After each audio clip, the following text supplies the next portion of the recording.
Trade deal 4 महीने से रुकी हुई थी, 4 महीने से कुछ बदला नहीं। किसी न किसी कारण, जो मैं जानता हूं नरेंद्र मोदी जानते हैं, नरेंद्र मोदी जी ने कल शाम उस डील को साइन कर दिया। नरेंद्र मोदी जी पर प्रेशर है, भयंकर प्रेशर है, और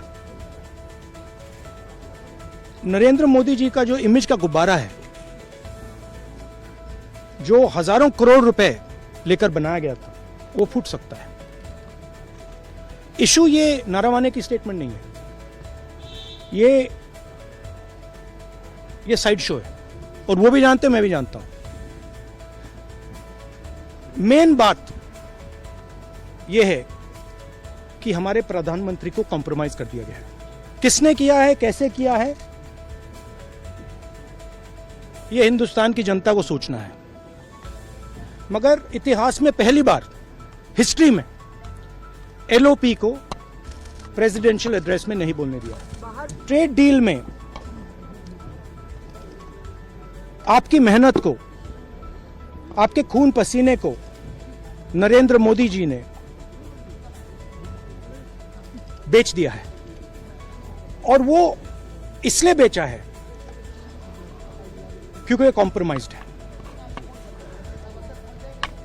सिर्फ आपको नहीं बेचा है, देश को बेचा है। इसीलिए मुझे वहां नहीं बोलने देना है।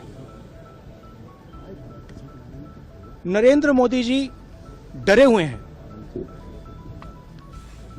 क्योंकि जिन लोगों ने उनकी इमेज बनाई है, वो अब उस इमेज को फोड़ने लगे हैं। एक अदानी जी पर केस है यूनाइटेड स्टेट्स में।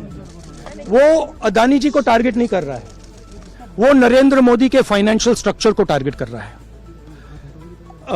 एक वो है। दूसरा है एप्स्टाइन फाइल्स। एप्स्टाइन फाइल्स में अभी और माल है, वो अभी रिलीज नहीं हुआ है।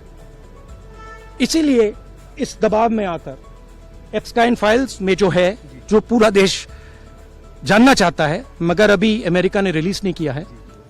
और दूसरा जो अदानी जी पर केस है, जो एक्चुअली मोदी जी पर केस है, क्योंकि वो बीजेपी का फाइनेंशियल स्ट्रक्चर है, मोदी जी का फाइनेंशियल स्ट्रक्चर है। तो ये 2 प्रेशर पॉइंट्स हैं, और आप ये बात समझ लो, देश ये समझ ले कि प्रधानमंत्री कॉम्प्रोमाइज्ड है।